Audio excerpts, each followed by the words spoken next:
This is UMGR. It's a melee-based combat game, based off of UMG. Made by Okay, let's be honest. Is anyone really surprised? I mean, I've made 3 videos on games by this person. But okay, I'm gonna be honest, I just like playing this game. And with that, you might notice something. Wait a minute, this just looks like...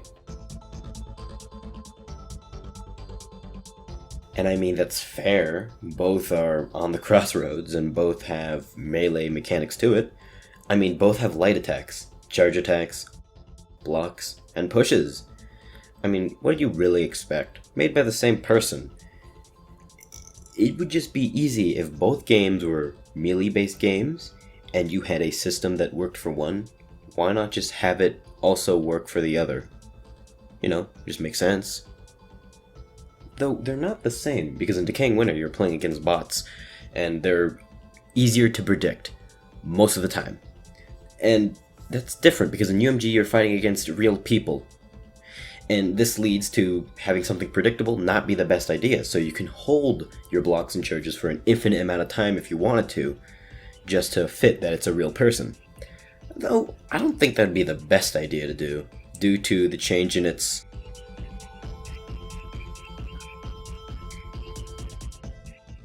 I mean, yeah, they had to change it up. It's not like Decaying Winter, where you just always block while in front of the other person, and block a bit later afterwards if they're doing a heavy attack, and push every so often.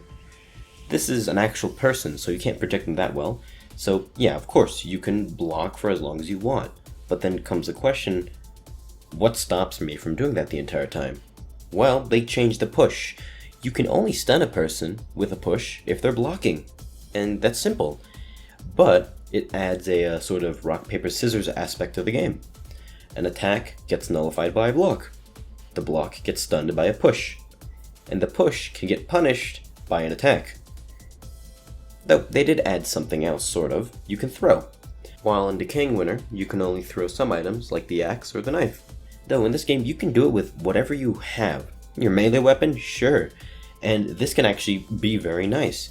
Because while it's not best if someone's coming straight towards you, if someone's running away and is on low health, or even at a distance, you can just throw your weapon and you get them.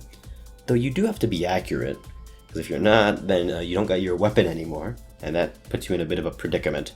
And to show that how good this was, here's this video that I made for an older version of the script that I promise you made way more sense, but I'm not gonna throw this away. I already finished it all. I'm gonna use it.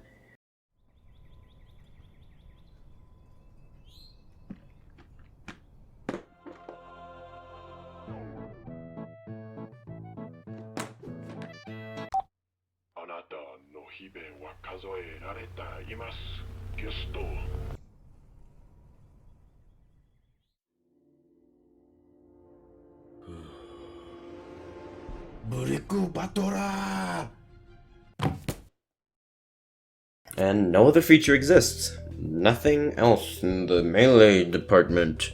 So, here, look at this guy. Look at this guy. I found him. Say hi. Hi. Yeah, look at him. He's happy. Look at him. Look at him. What the f... I gotta get something. Apologies. You're fucking dead, mate. Alright, I guess I did forget something. Backstabs. When you backstab someone, it does more damage. Which can be actually really helpful. Though, here's something you do need to know. It is client side. So if, let's say there's a bit of a ping difference, if the person who's fighting you sees they got a backstab, they'll get a backstab. Even though maybe on your end, you're looking them directly in the face. So it can look a bit buggy, but you know, it's a thing that exists. But here's something that is really important about it. If you're blocking, you can still get backstabbed because, you know, it's only blocking your front and basically side parts. So any spy mains... Gotcha. Anyways, any spy mains may have an advantage due to this. So pull out your matador since you'll be able to get some hits in, and now that should be all of the melee mechanics. Now all we have left are... Now, I normally would not care about this because you could probably figure it out on your own and search it up. But there's a problem, you can't really do that. Well, yeah, it does have its own wiki, it exists. Keyword exists. And also a helpful video, which I will leave in the description because it is good. I like it. But other than that, nothing else really exists. So I tried to figure it out on my own because I was actually wondering. And I will say, I'm not an expert. I kind of suck at this game. But most of the things for stats are really self-explanatory. It goes from 1 to 4, and 4 being better, 1 being worse. Though jabs and charge damage are different because they have numbers, which makes sense. You know, they're attacking. Why would you want to know a stat for that? Just give me the number. Now, to start off, there's speed rating, which is how fast you can do your jabs. It's not that noticeable. But, you know, if you want to do that, go ahead. Charge rating is how fast you can fully charge your weapon. So if you are going for charges, it might be nicer to have a faster charge weapon, so you don't have to wait for it to fully charge to get someone. Throw rating is very similar, except it's for how fast it is to fully charge your throw. Then there is size rating. This one's a bit interesting, because it changes the reach of the weapon. But here's something interesting about it. Whenever you pick it up in-game, you don't notice it, but if you're on the menu picking your weapon, it does show it. Why does it not show that? Like, it doesn't make sense to me. And because of this, I thought, oh, it's a joke stat. That, oh, it's a size. This weapon's big, so it's bigger, I guess. I don't know. But no, it actually does something, and that confuses me. Like, why would you not show it in-game? I think that's pretty important to know that the weapon you have has less reach than the other Anyways. Now, one more stat does exist, and this is wound rating. This one is very important, but no information exists online and it can be hard to notice it. The wound rating changes the effectiveness of the weapon's special effect, with 4 different ones. Well, okay, there's 5, but let's get into that. They are exposes for axes, bleed for blades, pierce for spears, cripple from bludgeon, and chadness from chadness. I'm just gonna say fist because how often do you get the Fumo? Never. These are stats that get applied to a person, but they don't stack. Here's what I mean. So if some person, let's say, were to get a bleed, like a level 1 bleed, if someone with a level 3 bleed hits them, it reapplies the level 1 bleed, doesn't reapply the level 3. And if a level 3 hit it first and level 1, it does the level 3 again. So, okay, but let's know what each of these does. Expose allows other axes to do either 10, 15, 20, or 25% damage, more damage, for 3 seconds. Bleed will deal 1 damage every 1.75, 1.5, 1, or 0.75 seconds for 8 seconds. Pierce makes other people weaker by 10, 15, 20, and 25% for 4 seconds, making them do less damage. Cripple makes a person's speed slower by 5, 10, 15, or 20% for 8 seconds. And Chadness adds 50% morale to the person you kill. This means that instead of respawning in 2 seconds, it's 4. Epic. And the thing I wanted people to know is that depending on the level, it chooses like one of the 4. It doesn't like just give a random one, because it doesn't really say based on it. So yeah, that's just something good to know. So if you have like level 4, just know that it's very effective at its special thing. And they're useful in their own right, since depending on how you play, you might find it to be more preferable to have one than the other. Like, maybe you're not always the best on protecting yourself, so maybe you want them to be weaker. Or maybe they just run away all the time, you don't like that. Or maybe you're teaming with like 5 of your friends, I don't know. But you know, that's not really important. You could just have fun, play the game, just enjoy a nice little... Hey, what the fuck was that? Who the hell are you? Hey, stop, that's not a melee weapon, get the hell back here. You son of a bi- What the fuck is... Alright, so I did forget about something. This game also has...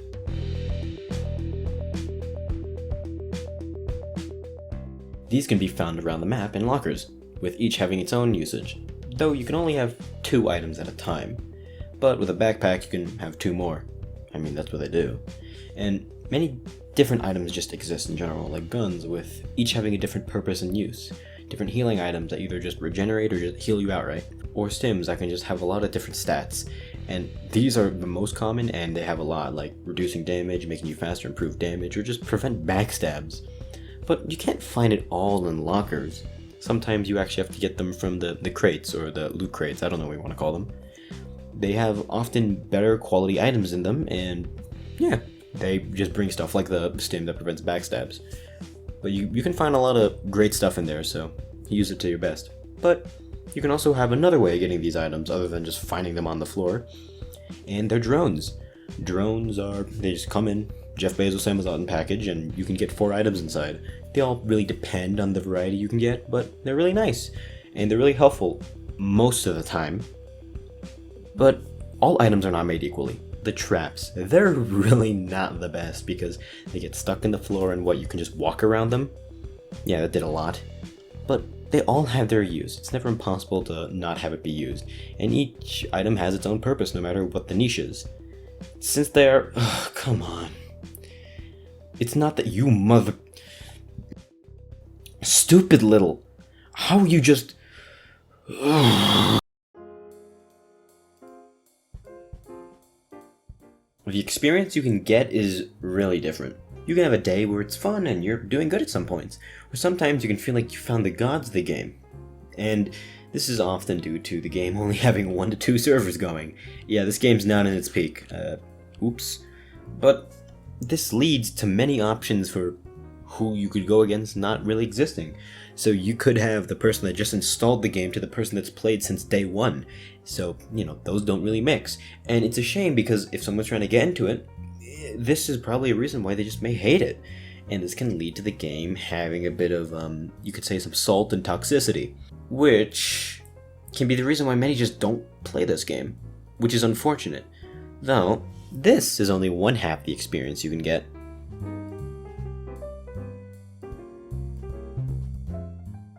Private servers are free, so any person can get one. This is probably where I think you should start, though there is one downside. If you really care about it, any kills you get, you won't get that stat. And also, any new weapons you get, you can't save it. So I recommend at least playing public a little bit, just so you have a bigger array to start with. But, this is nicer because in private, you can pick who you want to play with. And often, if you're going to introduce your friends to this, then they're probably the same skill level as you, or similar-ish.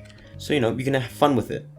And also, you most likely know them, so it's at least more enjoyable that way. But there's more than just, oh, it's better. There's also an admin panel, so the owner of the server can just spawn in whatever they want to do. Which, if you're an admin, just make sure you at least share it a bit. Share the love. But there's more you can do with it. You can teleport and make dummies, blah blah blah. Items is the most important, though. And there's also events. Those are neat, I will say. I like them. And they basically let you have one or multiple people become god, basically, for a bit. It's a very good way to break up the pace from just like, oh, I'm hitting this guy over and over again, to, oh, look at this, we have to kind of team up to get these people, or this one person. And it's nice. I think it's enjoyable because it gives somebody a power trip for a bit. But just make sure you give basically everyone a chance to do it, not an unfair way. And that's it. As always, if this game interests you, I'd recommend you try it out because, what's the worst that could happen? You don't like it? Fair enough.